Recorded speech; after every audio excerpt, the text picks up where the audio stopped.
Hello, everyone. I apologize for the hiccup, the technical hiccup. I'm Sharon Shafrir from Hope for Israel Alliance, and this is an organization. It's actually a grassroots movement of expat Israelis from all over the world, supported by other supporters of Israel, whether they're Jewish or not. We advocate for the release of the 101 hostages still in Gaza. We support our local Jewish communities in fighting anti-Semitism, either within different organizations or out on the streets. And we are also advocating for democracy in Israel. Today, we are so excited to host Dr. Alejandro Roisentul, and I'm sorry I murdered your name. I apologize, I shouldn't. But my co-host today is Sarah, I'm pronouncing it correctly, Sarah Mickelman-Lowe. She's a physician, pediatric oncologist at the Children's Hospital of Philadelphia, CHOP, and she specializes in pediatric oncology and bone marrow transplant. She has a MPH from the Melliman School of Public Health at Columbia University. And since October 7th, she has been involved in fighting anti-Semitism in the healthcare setting, on university campuses, and in the K-12 education system in Philadelphia. She's an active member of the Philadelphia chapter of the American Jewish Medical Association, which is partnering with us for this webinar today. And I'm very excited to hand over the baton to Sarah to do the additional introduction. Thank you. Sure, thank you so much, Sharon.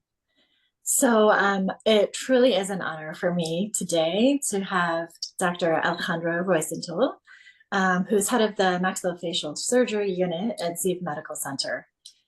He is an Argentinian-Israeli doctor who's had a distinguished career and originally was born in Buenos Aires, graduated there as a dentist from the University of Buenos Aires, and then later made Aliyah, moved to Israel, and shortly thereafter joined the IDF.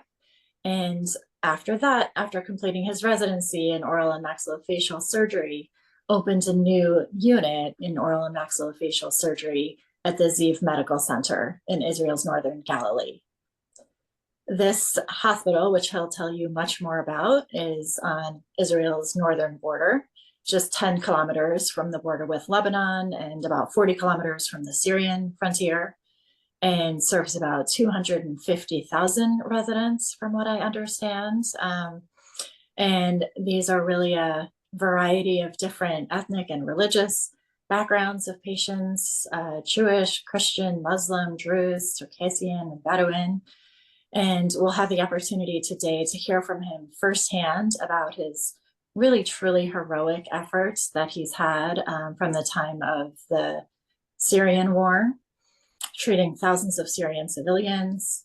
And we'll hear much more detail about that, and then have him move on to talking more about what's been going on in the last year and his firsthand role in addressing the ongoing war and trauma, the missile attacks from Hezbollah, and just hearing about how compassionately he's provided care to civilians during the current crisis.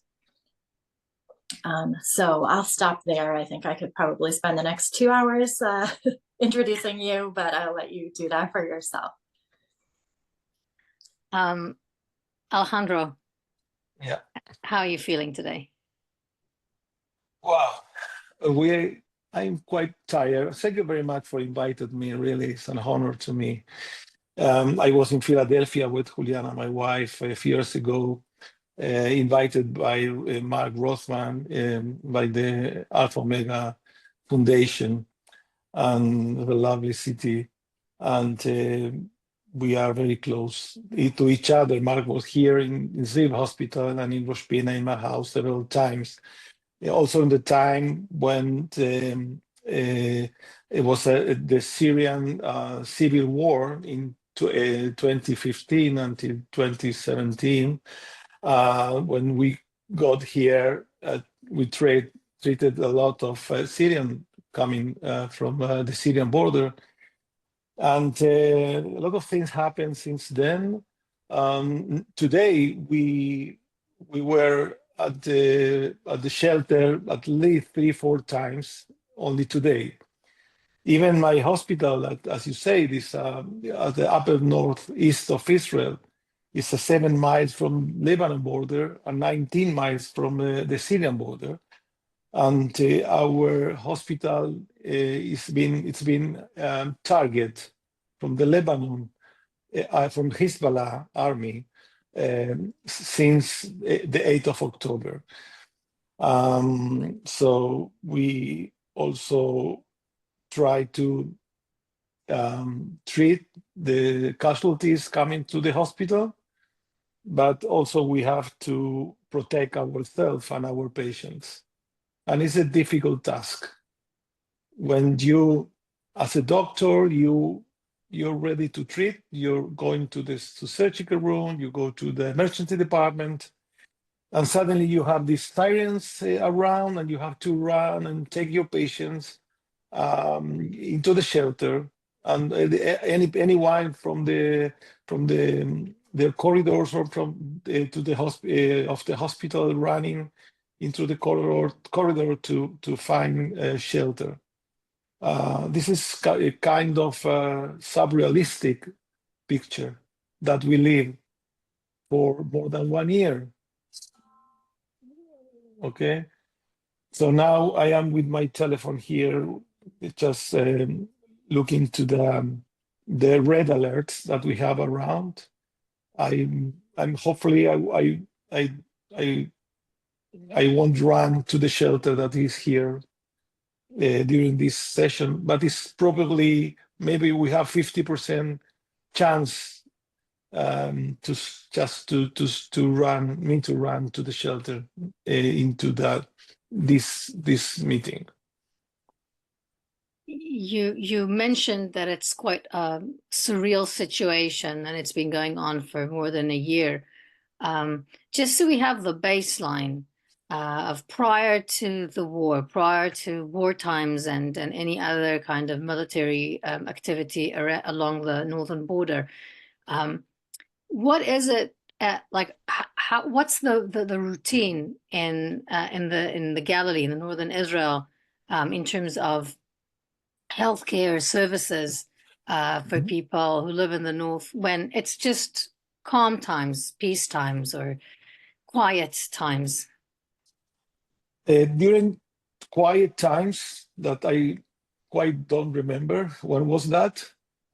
Sorry, because we have, you remember where we coming from a big pandemic, 2 years of pandemic during 2020 until 2022. So 1 year of peace and just the war starts. So we are here about 4 years functioning as an emergency mode. The hospital is, before the war, we were treating, as you said, about 300,000 residents from Carmiel to the Golan Heights up to the Lebanon border. It's like the Upper Galilee, the Golan Heights, and we were treating civilians and soldiers.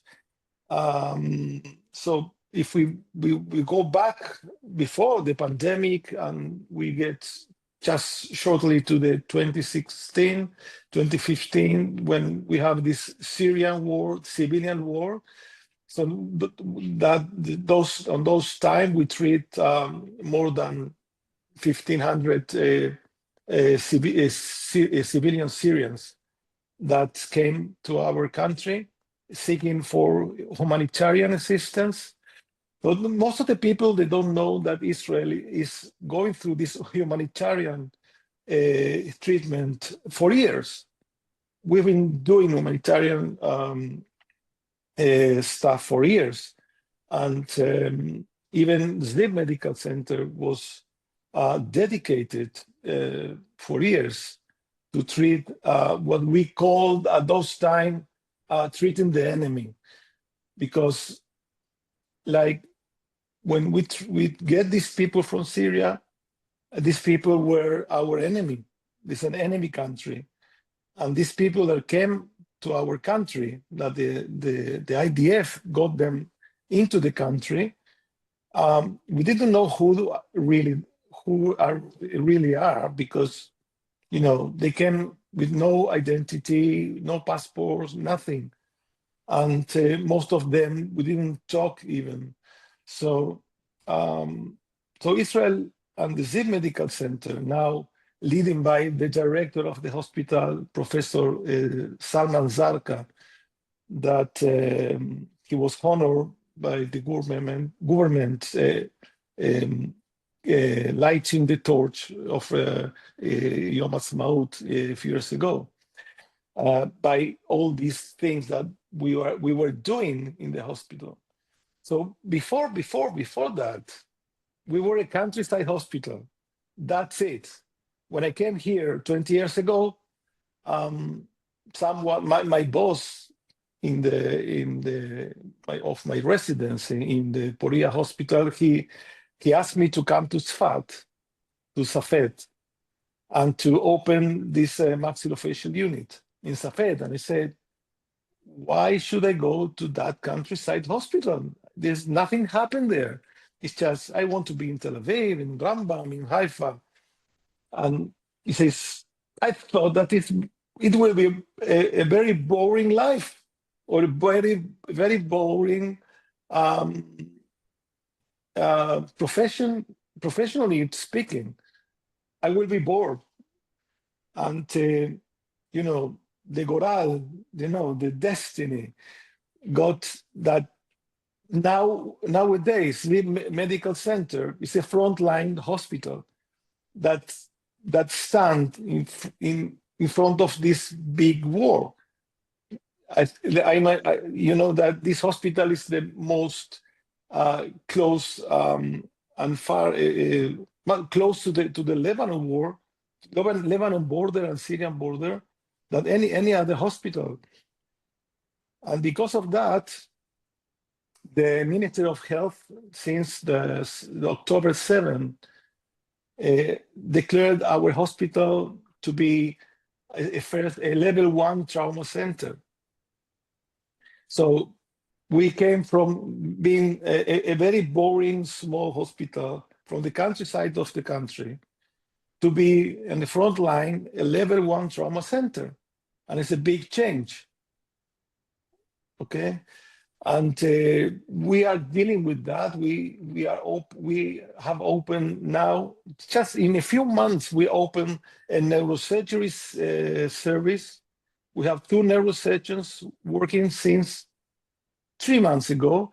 Just came here. We bought a microscope to do a neurosurgery, and everything was like boom. Because you have to realize that our hospital has to work as an aisle.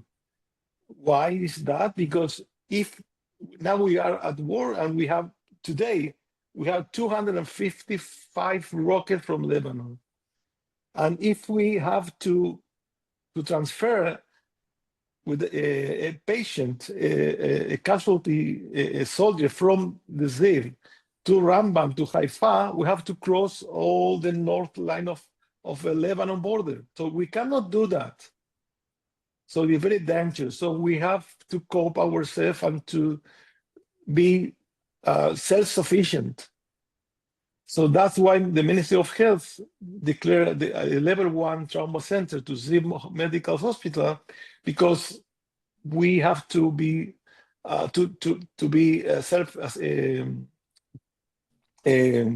sufficient and do everything that we need for our soldiers and our citizens. I was wondering if I could take you just to step back and go back to 2013, and if you could tell us about the kind of origin of all of this humanitarian work that you've been doing on the Syrian border, and I had read the oath of the medical corps of the IDF, that's, quote, to extend a helping hand to the wounded and to the sick, whether common or distinguished, friend or foe. And that this really became a reality at that moment. Really, it sounds like quite suddenly. And I would love to hear firsthand about that. And just about if you could elaborate on how unique this situation was in the world of humanitarian aid in wartime. Thank you. Yeah, it was February 7th of 2015 or 14, I think. And we were at the hospital, and suddenly we have a call from the emergency room. They say, just come to the emergency room urgently. So we have an urgency call that you know very well as a doctor. And we just went there, then we've been told that there are Syrian people in the room.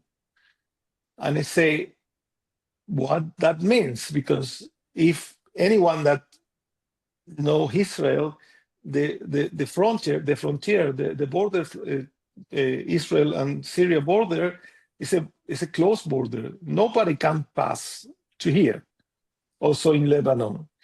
So I say, what that means? That yeah, they're Syrian, and this is a secret. At that time, nobody can talk about that. Don't say anyone to anyone. It's a secret. So we get into the room, the emergency room, and we saw 3, I don't know what they call, just very bad injured, and they were the closest on the floor, and even once I've been told that in between the closest there been some kind of grenade that and they were taken from the army to us because we had the closest hospital from Syria, and we start just seeing what happened, and they were were unconscious. We couldn't talk with them, and they have some maxillofacial injuries that have to treat, and we did the CT scan. We have and we have the assessment, and I ran into the director office, and I say, listen, what happened here? What are those people? And he said to me, they're Syrian refugees from Syria. I say, okay. So what he said to me, so you need to do something? I say, yes, I have to do an operation, internal fixation of the mandible and whatever. And he said, so what's the problem? I say, should I treat him? Should I treat him because he's my enemy? He's from Syria. So what should I do? Should I treat my enemy that he's injuring in my room, in my emergency room? And he said, yes. What do you think? I say, I don't know. I really don't know. Okay, yes, okay, we are doctors, we have to do that. And he said, so what's the problem? And I said to him, you think I should do a minimal intervention, like with wires, and that's it, and just let him go? And he said, no, you treat like anyone else in Israel. You do the best surgery you can. You treat him like a normal patient. And I said to him, but who is going to pay for that?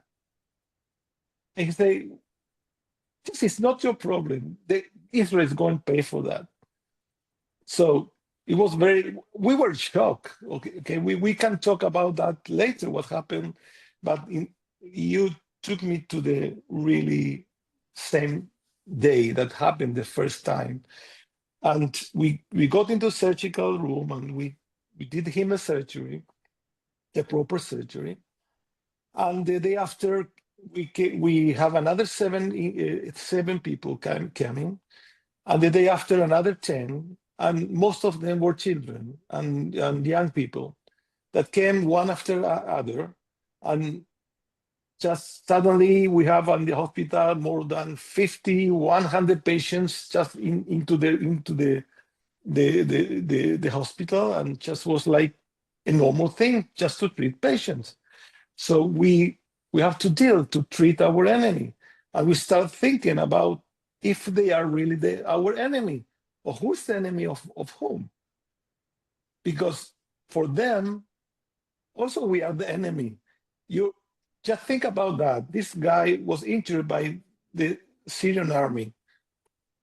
And suddenly he woke up and see an Israeli and Argentinian doctor talking to him in Hebrew or whatever. And she said, okay, who are you? I say, I'm your doctor. And you're in Israel. And your country is on the other side of the border. You are here now.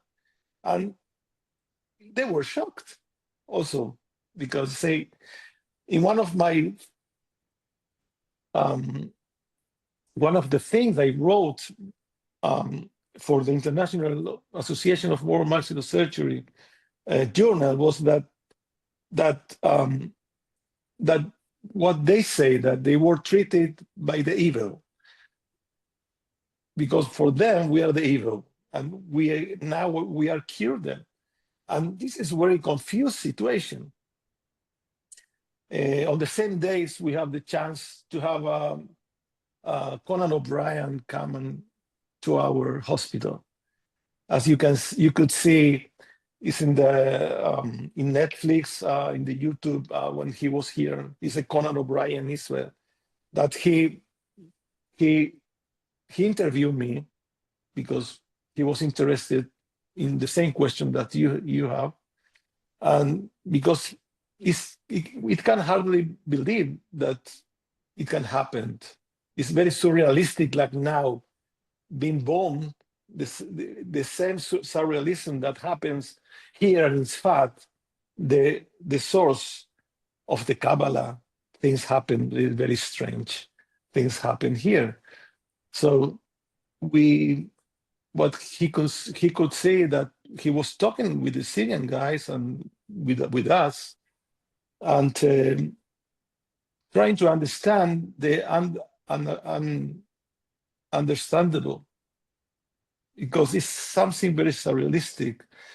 And these things it went on for more than 5 years, and we were just the people. They were go back and forth from Syria. Sometimes 1 year later, they came here for follow-up. And we hardly talk each other, I must say. It was more a kind of feelings. Okay, after a few weeks, or few months that they were coming here,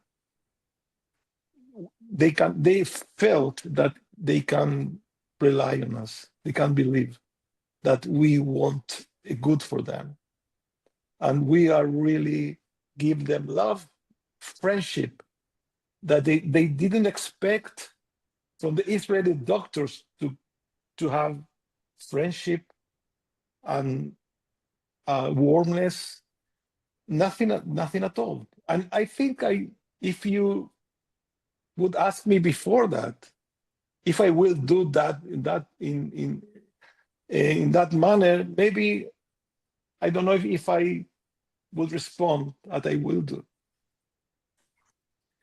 I think was a proof of ourselves as Jewish people in Israel, and as Israeli people, doctors. It was a test if we can treat our enemy with kindness, and to teach ourselves that we are able to do that. And we are able to do things that nobody will do for us. I don't think nobody will stand for us in the world, for the Jewish, like we stand for our enemy or our people that they need us. Well, it's just such a poignant example of tikkun olam and just the Jewish values and really the challenging ethical principles that you had to deal with at a time that you're, right there in the trenches taking care of patients. So yeah, hard to really imagine. I would love it if there are, if you could give us a little bit of kind of some statistics and some numbers in terms of how many patients you think you treated as an institution over that 5-year period, or specifically how many Syrian refugee patients you took care of. Yeah, we got in Israel altogether, we have more than 5,000 Syrians coming into Israel.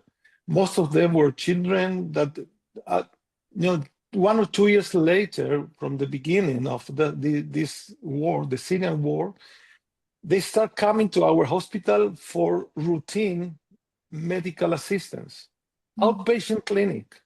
We have a secret bus coming every week for children and women to have eye doctors eye doctors to see the eye doctor, the eye clinic. We have a very nice story of a 8-year-old, or maybe less than that, 6. I think she was 6 when she first came to the diabetic clinic.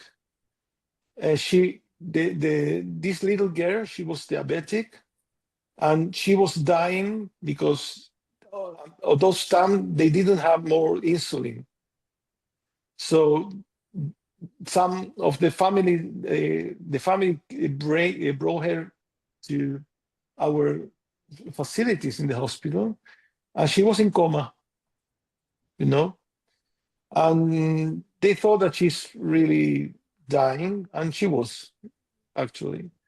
And she was she came to our hospital, and she was treated here. And the staff, the pediatric staff, and Dr. Orna Gottfried, she's in charge of the diabetics children's clinic. She saved her life. And when she was better, and I had the chance to know her because of all the undernutrition that she was for 2 or 3 years. She had a lot of dental problems. So I treat her under general anesthesia.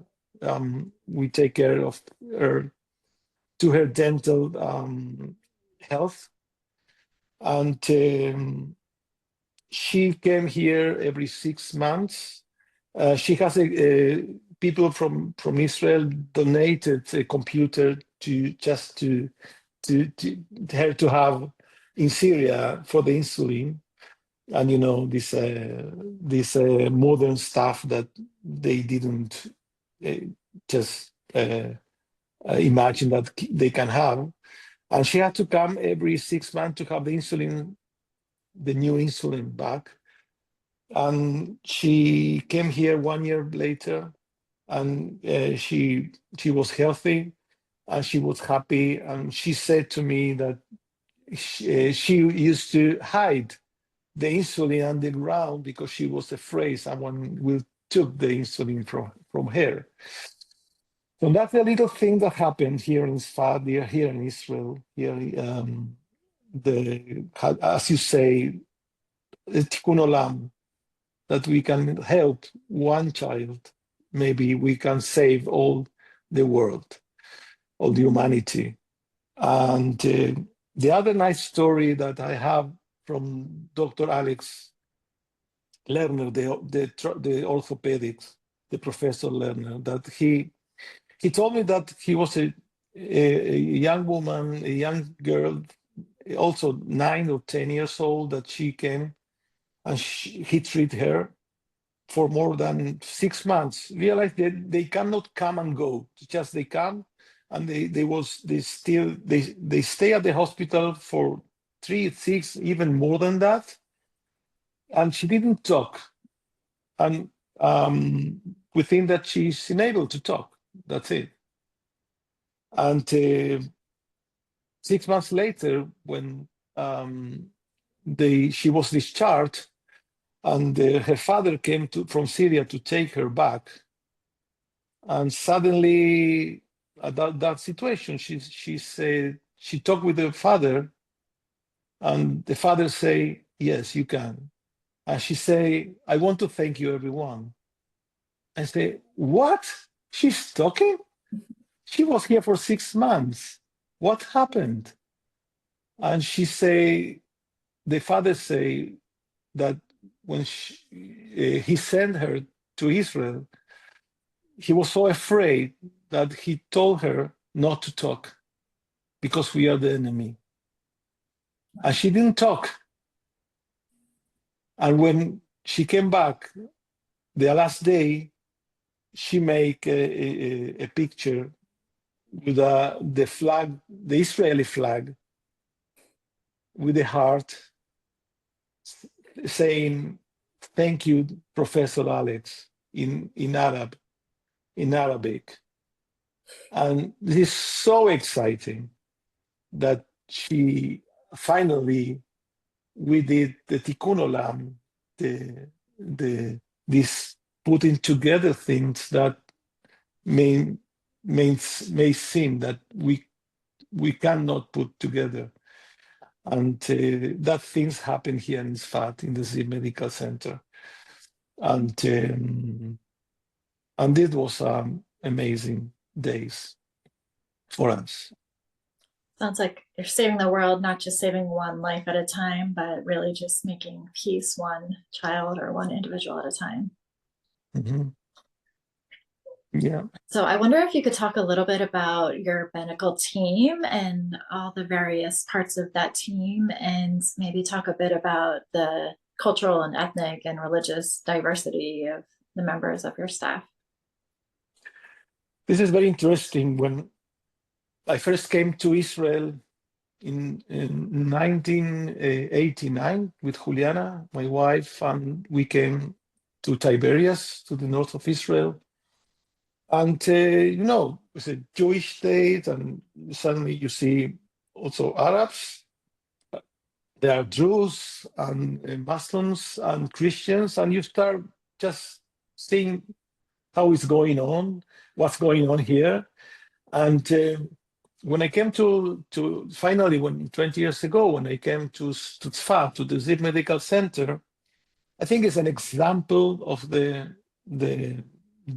diversity and the cooperation, the living together, because the staff, the medical staff, the paramedical staff, all these people, also the patients, are very diverse. And we have Jewish from Russia, from Argentina, from South Africa, wherever. And we have people from a lot of Arabs, from the Golan Heights, from the Galilee, Druze and Muslims and Christians. So if you stand just stand in the middle of the hospital, you can hear a bunch of people talking in Hebrew, and a bunch of people here talking in Arab, and a couple of guys talking in Spanish. The new neurosurgeon is originally from Mexico, and my colleague in maxillofacial is from Colombia originally. So we talk each other in Spanish, and a lot of Russian going on. Doctor from Russian that came from the Aliyah from the 90s, and all came together, and it's like just flowing, like should be flowing in Israel. And it is an example that that we can live together, and we are living together. My medical staff is a maxillofacial unit. We are originally, our base is dentistry, and later on we do all the residency in the hospital. I've been working in the hospital for almost 30 years. I started working in the hospital in 1995. So since then, I was full-time job in the hospital. It was in Poria Hospital in Tiberias now 20 years ago in Tzfat. And we are part of all this trauma team that we have a team, trauma team in the hospital. And we have all this surgical stuff with genital surgery, now neurosurgery. And it's very interesting because our hospital is changing. The buildings are changing because we need all the time to have the facilities, the protected facilities. Early this year, we have opened our new protected intensive care building. That is a 5-story building that is all protected from missiles, of course, because our intensive therapy facility, they weren't protected. So you imagine that you have all 12 patients intubated, and they have these rockets coming in, so they cannot run into the shelter, and you cannot leave them die from the rockets. So we are still need for more facilities, because imagine that they are coming, ambulance coming in front of the emergency room. Now you have to do the triage outside, right? All this area, it isn't protected. So all the staff is in dangerous during those minutes that the doctors and the nurses are doing the triage. So now we are seeking for more foundations for having this, protect this area. So it's ongoing. There are ongoing needs for the hospital that we need to have more fundings for that. There's no end for that. It's just anytime there are more needs for that. And any time it's getting more dangerous to work in the hospital. This week I was outside just talking with a colleague in a coffee that we have outside. And suddenly you have these alarms, these sirens coming, and you have to run, just take the patients and just go to the shelter. And this reality, if you ask me, it was before, because in 2006 we didn't talk about that, but we have another war in 2006, that it was the second Lebanon war, that I was here working in the hospital, and the hospital, it wasn't even protected at all.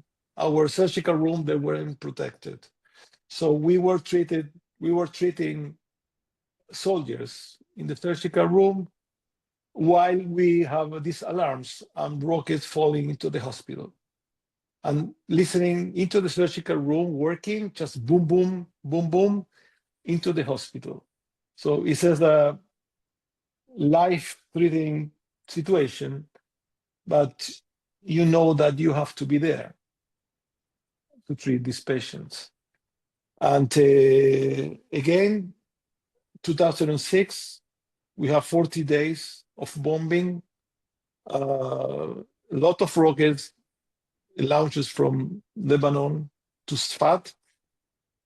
Now again, so nobody can guarantee us that it won't happen 10 years from now. Alejandro, let me ask you, you answered, I have a question that you kind of answered as you were speaking, which I really appreciate. You said that the government already acknowledged that Ziv Medical Center is considered as a level 1 trauma center. Yeah. And there are investments made to accommodate that need. But you also mentioned, that because this is practically a frontline hospital and has been since 2006. I mean, we did have some quiet times, but basically the Hezbollah issue was never resolved. So there was a constant threat or the possibility that something will brew again in the north. Do you feel that Ziv was prepared for this, for what is going now? Where everything was made at haste, were you given enough supports and to get the infrastructure up and accommodating to these horrible times of emergency, or just now everything is done at haste because we are where we are? Well, it's a good question. I think that since 2006, it came to the mind of, to the government that something had to be done.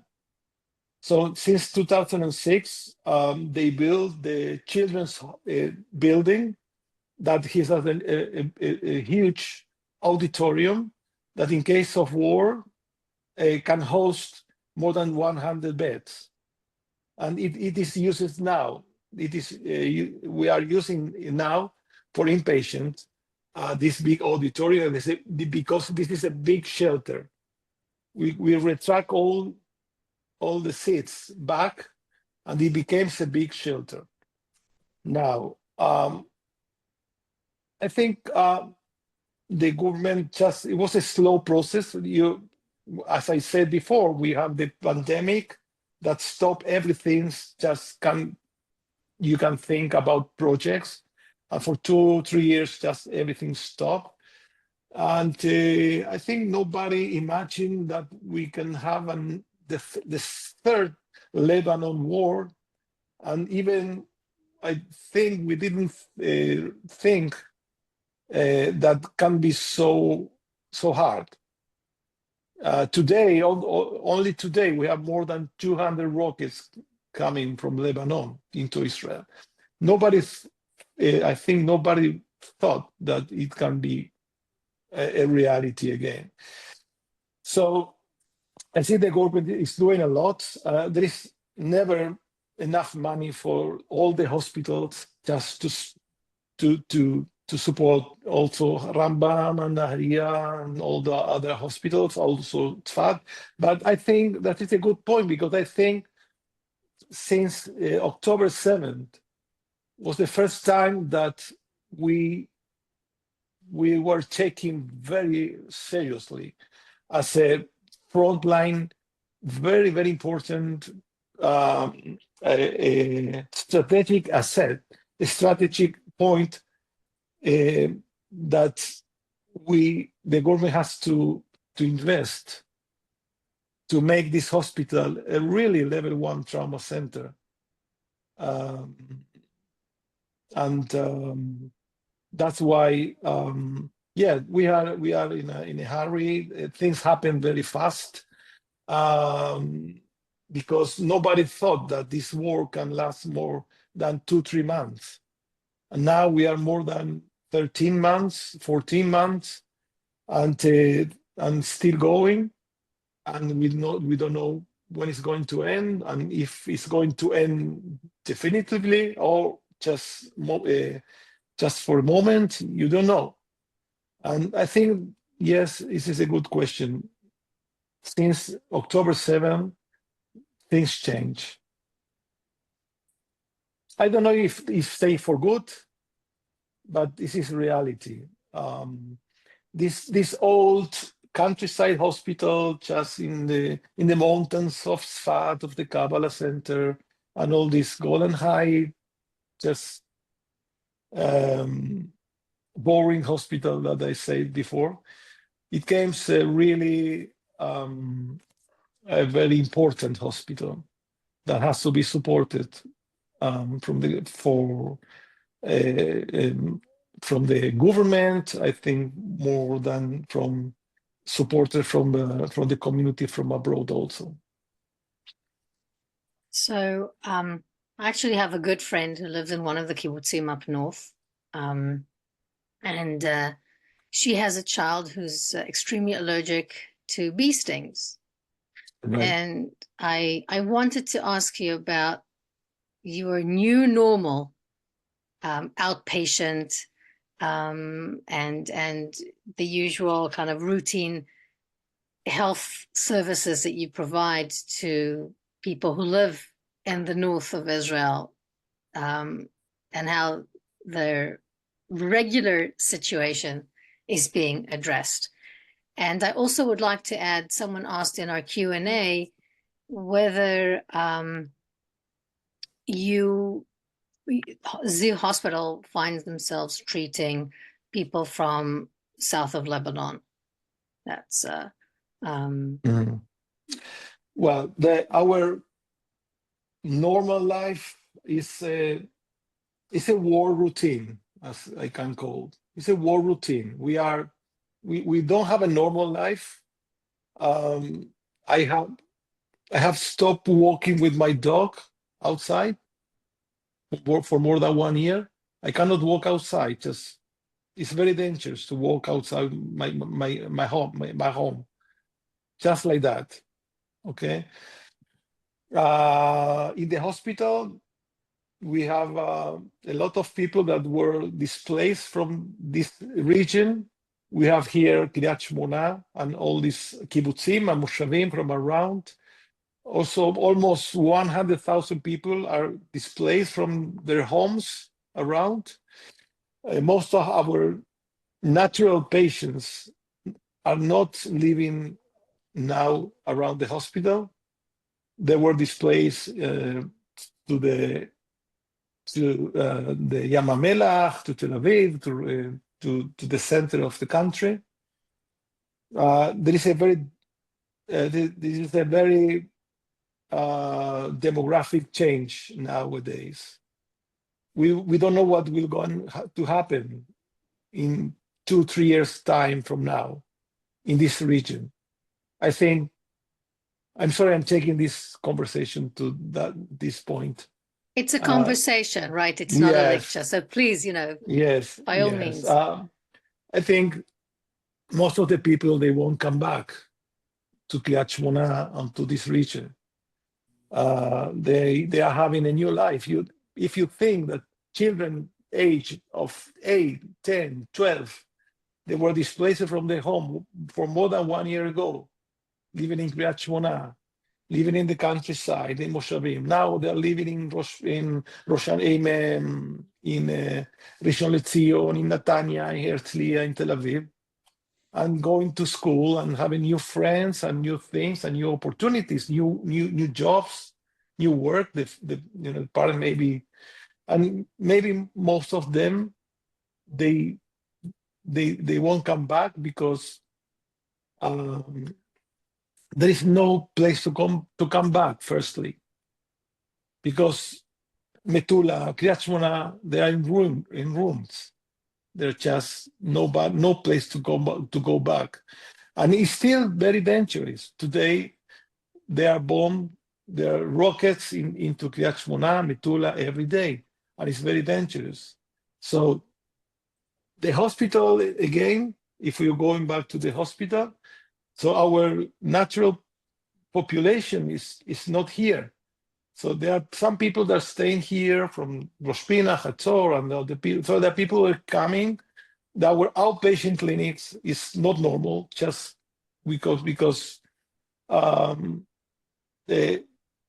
don't have enough facilities, protected facilities to have all of them.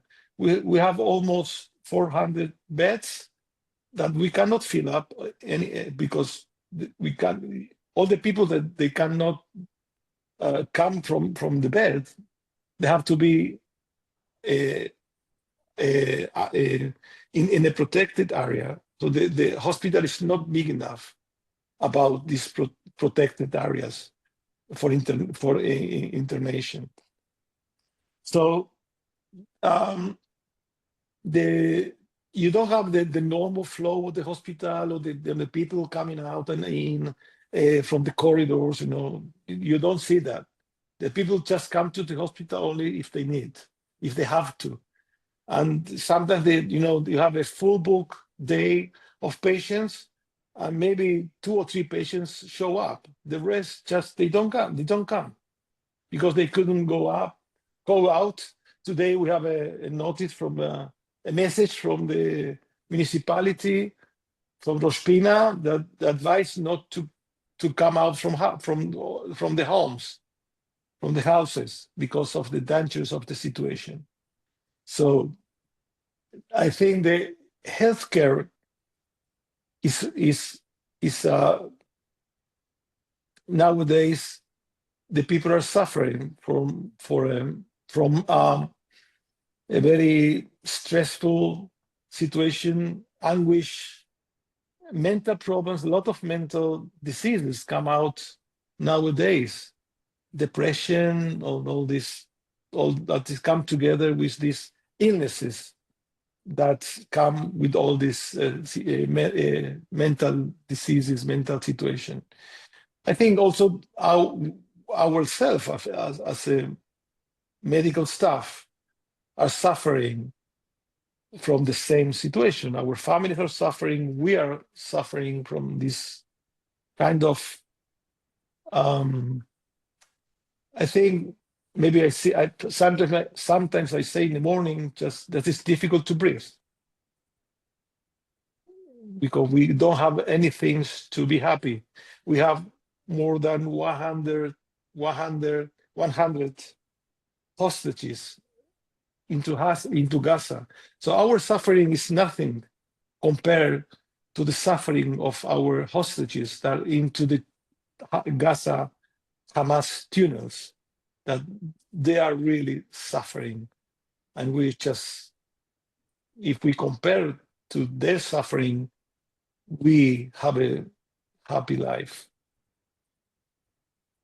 Well, fortunately, there's plenty of suffering to go around, and unfortunately, it's not terribly helpful to compare levels of suffering. But, as a physician, I wanted to ask a little bit about mental health services, not only for patients, which I would love to hear more about, but also for medical staff. And, going on over a year into this conflict, what type of services are available for you at the hospital? Yeah. The hospital is offering all the time mental psychologist support of the staff. All the time they have talks. They are asking anyone that can ask for help. There are a group of social workers and psychologists that work in the hospital that are ready to help the staff. I want to mention that one of the clinical physicians that she was, her name, I have her name here, is Adi Shoham.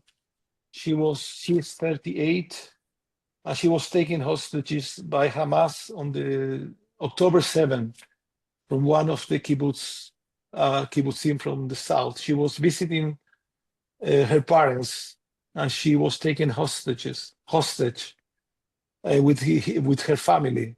She was a clinical psychologist from Ziv Medical Hospital, and her father, her husband, he's still into Gaza, and she was released with her 2 children.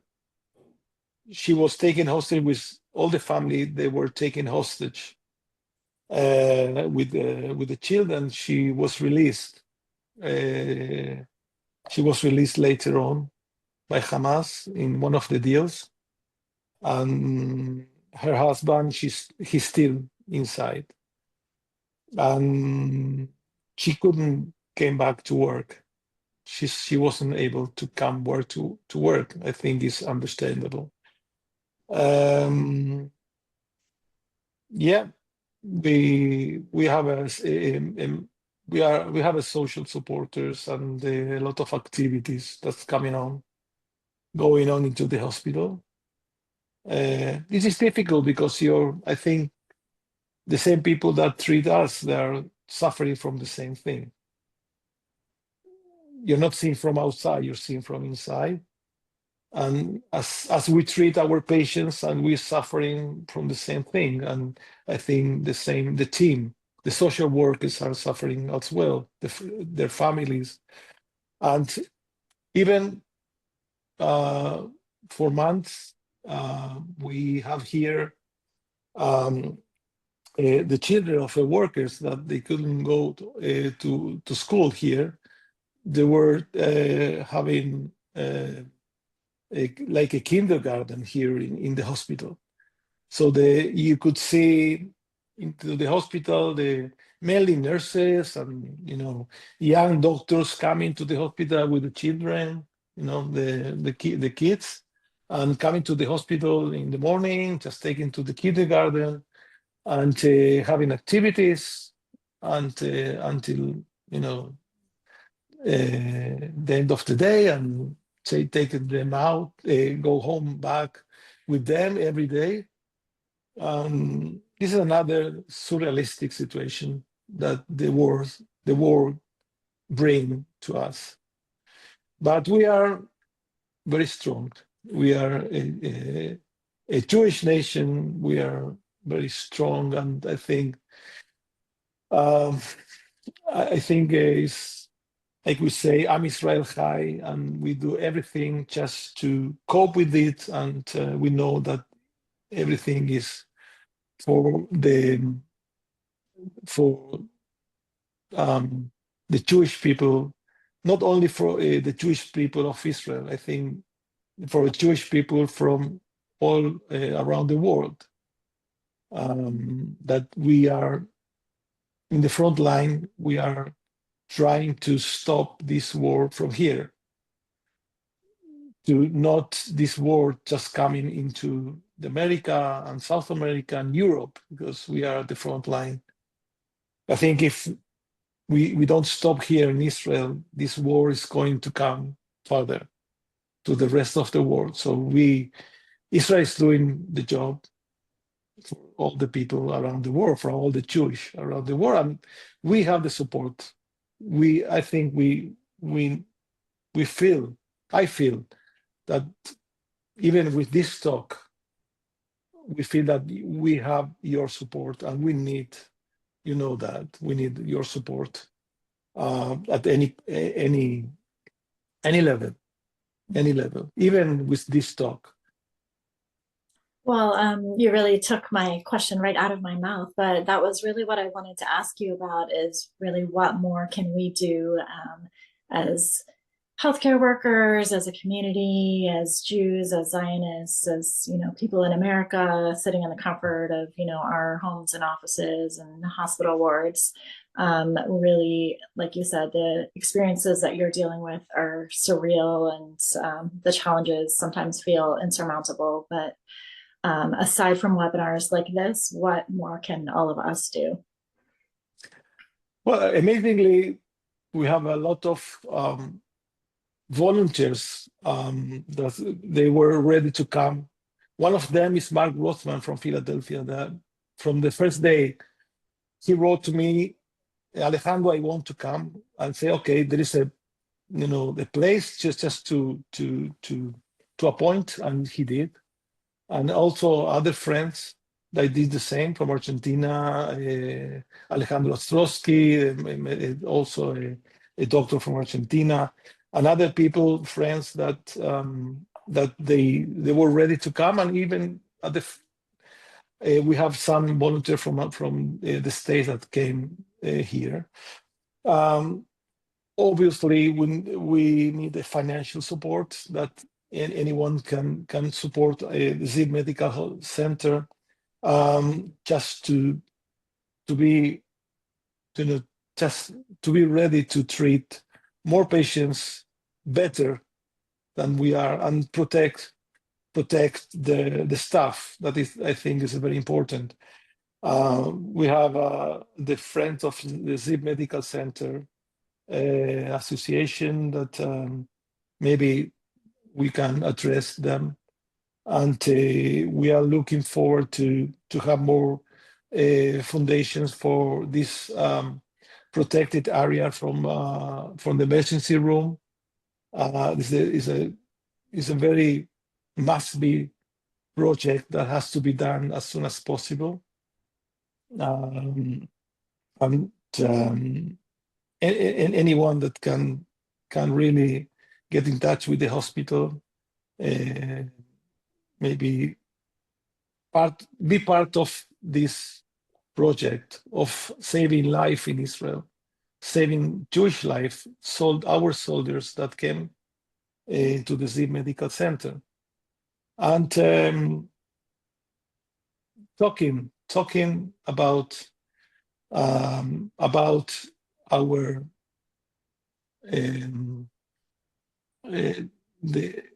our people that just giving talking against all this anti-Semitism talk that you have in America and in South America and Europe. We have to talk aloud, to talk loud, much loud, and we have to be very, very, very clear that we cannot stand anti-Semitic talking anymore. Sometimes when in the past, we're talking about, the Jewish or whatever, I would say, okay, we don't talk. Now we just speak loud, just say it. We cannot accept it anymore. This thing is just growing like seed. So we have to stop that. And we have to stop and just speaking loud again. Don't be ashamed. We are Jewish. We are good people. We want to be good. We want the best thing for the people, for not only for Jewish people. We want for the humanity. We've been doing humanitarian missions for years. Because we are Jewish, we have our values, and we want to do tikkun olam. Tikkun olam is not only for the Jewish people; it's also for all the world. To be together, like Ziv Medical Center, that we are an example, as I say, that we can live together. Jewish people, Christians, Muslims, Jews, anyone can live together. And as an example of the Ziv Medical Center, this example can be spread into the world. Well, you and your colleagues are just bringing so much light into the world. Sarah? And really appreciate us and to spread that message. Alejandro, you mentioned earlier that not only that we're constantly doing outreach and humanitarian work across our border and beyond, and this is something that Israel has been doing for many, many years. You also said that to a certain extent, we are fighting a battle that is actually the door stopper for a gushing war across the world. And I can really appreciate and connect to that. I have to ask you, if you are able to imagine a future after this war, and if you were, let's say, asked by the health minister to advise as to what measures need to be taken in the north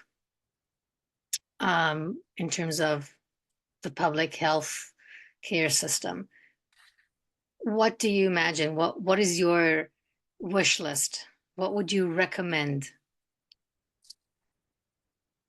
I can mention the words of Professor Zalman Zarka, the director of the hospital, and that he said that the government is talking about the rehabilitation of the North after the war. And he said that if we have to rehabilitate, this is wrong, but because rehabilitate means that you're going back to the same place that you were before.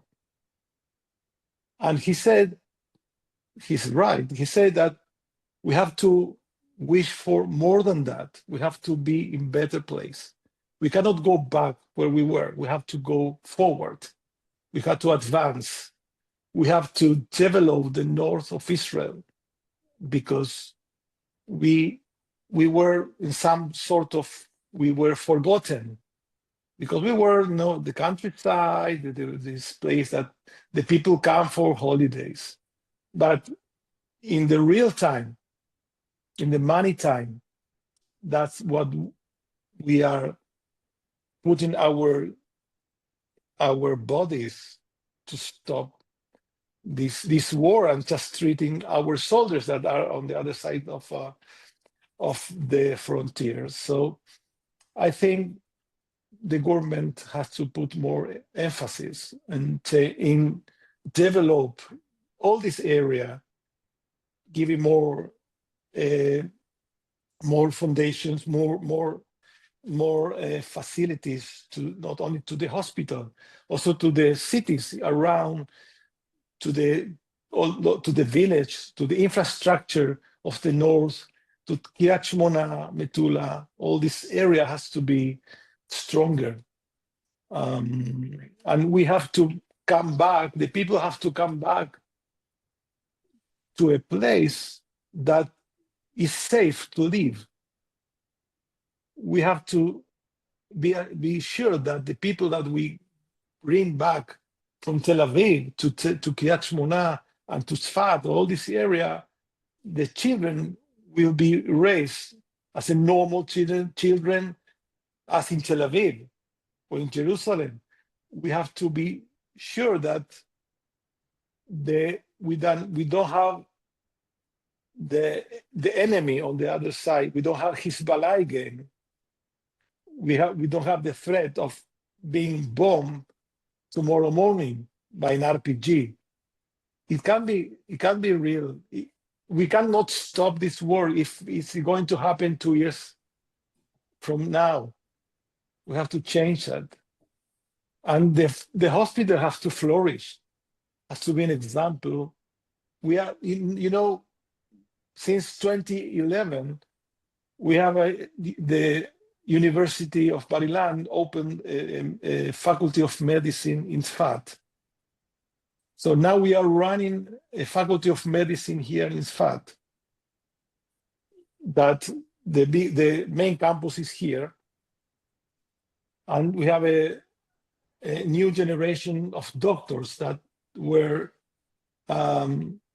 they study here in Tzfat, and during this last year, since the corona and now the war, it was very hard to be here, to be in the faculty, and so this place, all this north has to flourish, has to be an example, a pearl in the north of Israel. Not only just to be nice, to talk nice. I'm talking about reality. And we have to concentrate all our efforts to bring this future for the people of Israel and at the north. This north is amazing. It's beautiful. Of the Golan Heights, of the Galilee, the lake of Kinneret, Lake of Galilee, the Kinneret is beautiful. Now it's empty. The people cannot come. The people have to come back, and the people have to struggle, just to fight to come here. That's our wish. That that is our hope, I think. about the future of this region. Yeah, well, we share those dreams and objectives as well. And we realize that we're coming to the end of our time together and really appreciate the stories that you've shared. It's so important. This is really an untold part of the narrative that really needs to be shared and to be told. So we may need to have you come back and follow up because we know there's so much more for you to share with us. But I just wanted to follow up and see whether there was anything else in particular as we come to a close that you wanted to make sure to address. Me? Yes, no need. Yeah. If not, but just wanted to give you the opportunity in case there was anything else. I'm happy we have this talk. I know that this part of the story is not always known. I had the chance to talk with the community some years ago, with the Jewish community, also in Philadelphia, also in New York, but it's always just some sort of forgotten. And I think these good things that happen here in Israel, these humanitarian missions, that the people that work in here up in the north of Israel, and just giving up about these facilities that we have in Tel Aviv, the cinema, theaters, the beaches, and all this, everything that we can have there that we don't have here. So I wish that we can have the same things that the people have in Tel Aviv, that we can have it here and the up north.